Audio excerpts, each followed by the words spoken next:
আরাবুল ইসলাম তিনি ভাঙড়ের vote machinery বলে পরিচিত। সেই আরাবুল ইসলাম এবার জেলবন্দি। ভোটে এটা কতটা ফ্যাক্টর হতে পারে আপনাদের কাছে? আমি 98 সাল দলের জন্মলগ্ন থেকে প্রধান ছিলাম। আমি আরাবুল ইসলাম যে ভোট মেশিন এটা আমি বিশ্বাসই করি না।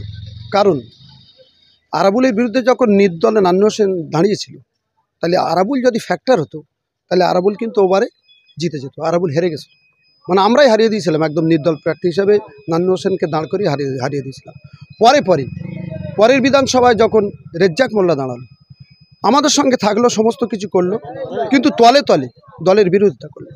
এবং রেজ্জাক মোল্লা আপনারা জানেন যে লাস্টের দিন যেদিন ভোট হয় সেদিন রেজ্জাক মোল্লা ওর বাড়ি যে অঞ্চলে সেখানেই দাঁড়িয়ে বলেছিল আরাবুল ফ্যাক্টর না, আরাবুল ট্র্যাক্টর। ফের পরের বিধানসভায় রেজ্জাক মোল্লাকে কিন্তু আরাবুল হারাতে পারেনি।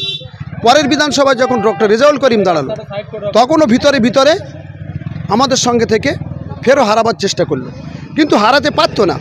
যদি কি না আমাদের এখানে ভাঙড়ে মুসলিম অধ্যুষিত এরিয়া, 70% মুসলিম মানুষ বাস করে।